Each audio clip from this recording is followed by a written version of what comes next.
Pues en primer lugar decir que en Colombia existen más de 9.000 prisioneras y prisioneros políticos de conciencia y de guerra. La existencia y la visibilización de las prisioneras y prisioneros políticos para nosotras y nosotros es muy importante, porque el gobierno niega permanentemente que existen en las cárceles colombianas miembros de la oposición política que han sido llevados a la cárcel, les han sido abiertos cargos y permanecen largos años en prisión, en condiciones denigrantes, simplemente por el hecho de hacer oposición política. Y esto es una de las inconsistencias del gobierno nacional, porque por un lado ha aceptado que en Colombia existe el conflicto interno armado. Y cuando existe un conflicto interno armado, pues uno de los efectos no deseados, pero reales que existen, es que hayan prisioneros de guerra de las dos partes en contienda. Pero además, en el caso de la oposición política, existen también una serie de personas que, sin ser alzadas en armas, son vinculadas a procesos judiciales bajo el pretexto de que son auxiliares de la insurgencia, y son igualmente condenados unos y otras, las prisioneras políticos de guerra y los prisioneros políticos de conciencia, por el cargo de rebelión, más otros que les añaden de terrorismo para mantenerlos largo tiempo en la cárcel. Las condiciones de las prisioneras y prisioneros políticos en las cárceles del Estado colombiano son muy deplorables, condiciones en las que se sigue viendo al opositor político en prisión como un enemigo, y como un enemigo hay que destruirlo, porque no se trata de que renuncien solamente a sus ideales, se trata de que acabarlo literalmente como persona que tiene unos derechos, y entre esos derechos el derecho a opinar distinto, el derecho a levantar una voz disidente, el derecho a organizarse. Entonces esos derechos que no deberían perderlos incluso al estar en la cárcel, porque al estar en la cárcel pues lo que se limitaría realmente es el derecho a la libre locomoción, a su libertad, también son conculcados dentro de la cárcel, y se persigue toda forma de organización de las prisioneras y prisioneros políticos, y se les hacen informes para que después no puedan acceder a beneficios jurídicos, se les abren investigaciones para justificar traslados, porque los traslados en las cárceles colombianas son usados como un mecanismo represivo, porque es alejarte de donde está tu proceso, alejarte de donde está tu familia, tus seres queridos, donde están tus abogados, y mandarte al sitio más lejano posible y a la cárcel más dura para que a ver si de esa manera ablandas y renuncias a tus principios. Además, a las prisioneras y prisioneros políticos permanentemente se les está tratando de persuadir de que renuncien a sus ideales a través de los planes de deserción, en el caso de los prisioneros de guerra, a través de la desmovilización, también en el caso de los prisioneros políticos de guerra, o de hacer parte del programa de gobierno que han llamado la Ley de Justicia y Paz, que significa lo mismo, pues, renunciar a lo que fue a sus organizaciones, pero además con la situación más grave, que es que para que le otorguen beneficios, una vez haya renunciado, y para poder pertenecer a esa ley, tiene que muchas veces señalar a otras y otros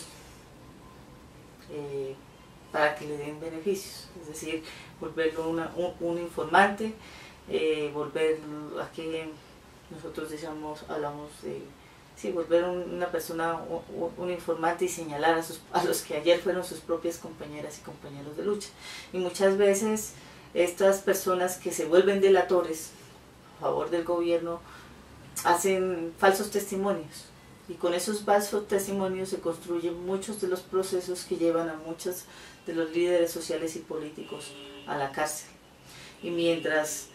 con los equipos de abogados, mientras la persona que ha sido vinculada a un proceso judicial logra demostrar que eso es que ese es un proceso fabricado o hecho con falsos testimonios, o lo que aquí llamamos los falsos positivos judiciales, pues la persona tiene que pasar muchos años en prisión. Y para nadie, en una cárcel colombiana uno no quiere pasar ni siquiera una hora, ni siquiera un minuto en una cárcel. El trato, el perder tu autonomía, el ser siempre, sentirte sometido, sometida, el sentir que a tus familiares, a tus amigos también se les persigue, se les señala, se les hostiga cuando van a visitarte en una cárcel. Esa es una situación que nadie desea. Además de eso, pues en prisión pues se niegan todos los derechos, la guardia golpea a las prisioneras y prisioneros cuando estos tratan de organizarse o cuando exigen sus derechos. Usa formas de tortura psicológica y también física. Además no cumple con brindar a la población carcelaria los elementos mínimos para su subsistencia. De esta manera le traslada a las familias de los prisioneras y prisioneros o amigos cercanos la carga de tener que estar sosteniéndose también económicamente dentro de la cárcel, porque en la cárcel, y sobre todo para las prisioneras y prisioneros políticos, no hay trabajo remunerado.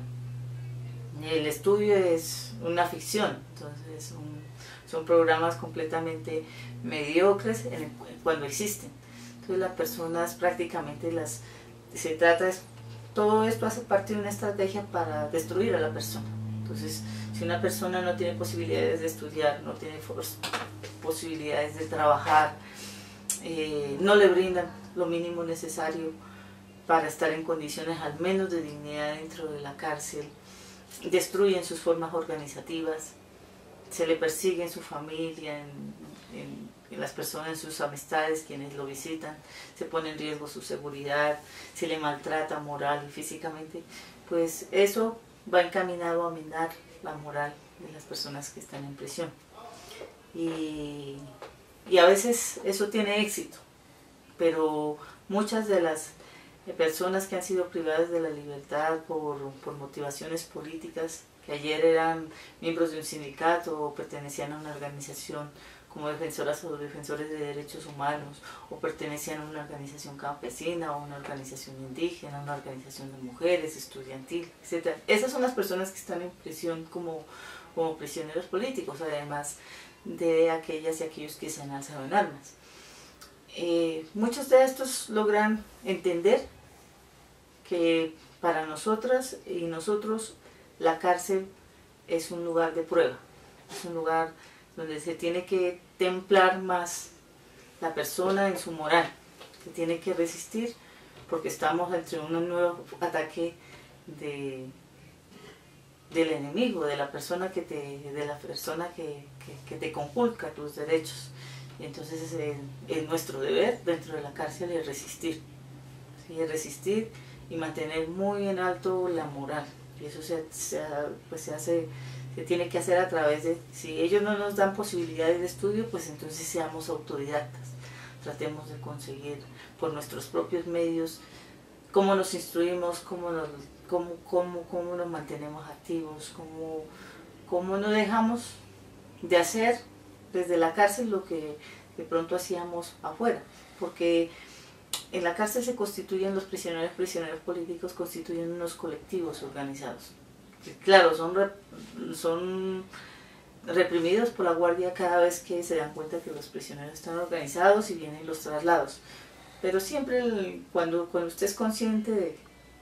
de que ese es su papel, siempre va a buscar y encontrar formas de rehacer el trabajo.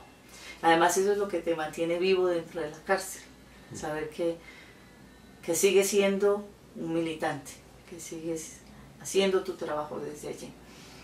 Y para esto ayuda mucho el acompañamiento desde afuera, desde las organizaciones de derechos humanos, de